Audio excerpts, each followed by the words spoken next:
Saya pengalaman betul itu. Saya mau bersaksi, mau bukti, saya berani. Makanya saya kalau satu hari saya bisa jadi pejabat hebat, gua mau usut tuh. Brengsek itu. Itulah dendam saya masuk ke politik sebetulnya. Kalau enggak, saya nggak pernah nasib saya itu masuk ke politik. Nah, sekarang saya mau siang ini putuskan sama saya sebelum saya pergi, berapa yang udah lulus tuh tidak lulus. Kasih tahu saya dulu gitu. Kalau nggak bapak semua saya pecat. Seluruh PNS ini dipecat. Mungkin Jumat ini ada pemecatan lagi kepala dinas. Dan silakan gugat saya tantang ya PNS ini. Kalau dia berani lapor SMS saya namanya, saya pecat PNS-nya langsung. Makanya suruh dia lapor sama kita, dia rekam kita pecat kok. Ya sekarang saya lagi demen pecat PNS. Harusnya angkatan generasi kita itu merasa malu, nggak korbanin nyawa, apa darah aja enggak kok. Cuma nggak korupsi masa nggak sanggup. Latar belakang politik Ahok yang benci terhadap koruptor. Sebelum kita lanjut, jangan lupa subscribe agar tidak ketinggalan info terbaru lainnya dari Poin.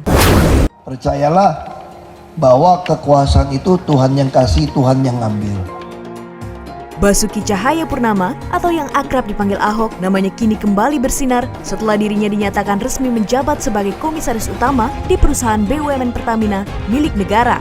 Saya rasa sudah putus dari beliau. Pak Basuki akan menjadi komisaris utama di Pertamina.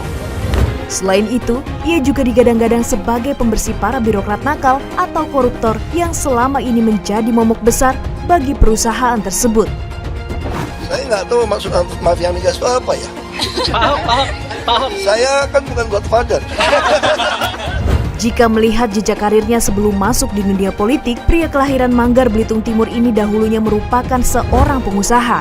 Usai menyelesaikan pendidikannya di Universitas Trisakti dan mendapat gelar sarjana teknik geologi pada tahun 1989, Ahok kemudian mendirikan sebuah perusahaan bernama CV Panda yang bergerak di bidang kontraktor pertambangan PT Timah di tanah kelahirannya. Setelah menggeluti bidang tersebut selama 2 tahun, Ahok lalu memutuskan untuk melanjutkan pendidikannya ke jenjang S2 dengan mengambil jurusan bidang manajemen keuangan di Sekolah Tinggi Manajemen Prasetya Mulia Jakarta dan mendapat gelar Master in Business Administration atau MBA.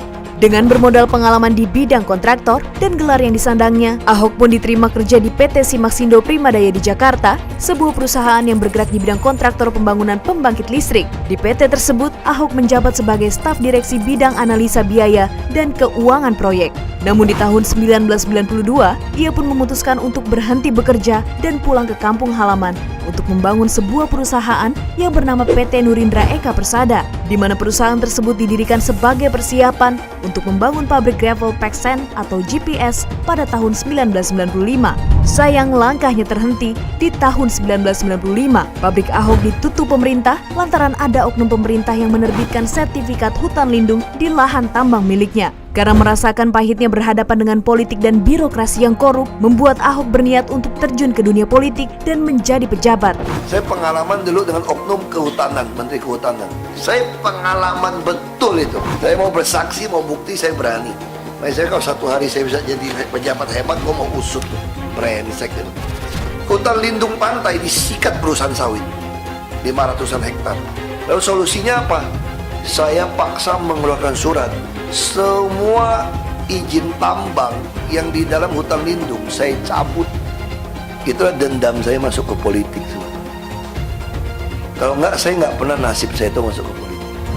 Awal mula karir Ahok di dunia politik, ia bergabung dengan Partai Perhimpunan Indonesia Baru atau PPIB yang saat itu dipimpin oleh Dr. Syahrir. Dan pada pemilu 2004, ia pun mencalonkan diri sebagai anggota legislatif dan terpilih menjadi anggota DPRD Kabupaten Belitung Timur periode 2004 hingga 2009.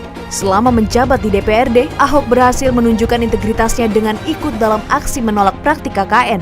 Setelah 7 bulan menjadi DPRD, muncul banyak dukungan dari rakyat yang mendorongnya untuk maju sebagai calon Bupati Belitung Timur di tahun 2005. Dan ia pun berhasil memenangkan pilkada tersebut dengan mengantongi suara 37,13% dan menjadi Bupati Belitung Timur periode 2005 hingga 2010. Baru menjabat 2 tahun sebagai bupati, Ahok mendapat dukungan dari masyarakat untuk mengikuti pemilihan gubernur di tahun 2007. Namun sayangnya ia gagal dalam pilgub tersebut. 2 tahun kemudian, Ahok kembali mengikuti ajang kompetisi politik, yakni mencalonkan dirinya di pemilu legislatif 2009 sebagai caleg dari Partai Golkar.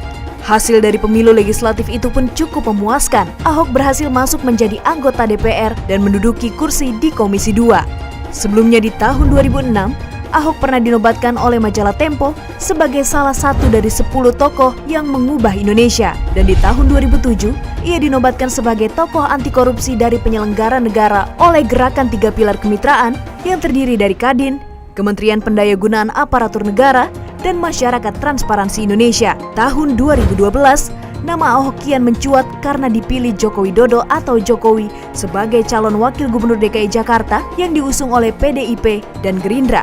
Setelah melalui 2 tahap pilkada, akhirnya pasangan Jokowi Basuki ditetapkan sebagai pemenang dan dilantik menjadi gubernur dan wakil gubernur DKI Jakarta periode 2012 hingga 2017. Namun, belum genap 5 tahun, Gubernur Joko Widodo harus meninggalkan kursinya sebagai orang nomor 1 di DKI Jakarta untuk menjadi orang nomor 1 di Indonesia, yang kemudian posisinya itu digantikan oleh Ahok. Melihat kiprahnya, kita bisa mengatakan bahwa berpolitik ala Ahok adalah berpolitik atas dasar nilai pelayanan, ketulusan, kejujuran, dan pengorbanan, bukan politik instan yang syarat akan pencitraan. Wajar apabila Menteri BUMN Erick Thohir memilihnya untuk memimpin di perusahaan badan usaha milik negara Pertamina. Kasih kesempatan kita bekerja dan lihat hasilnya.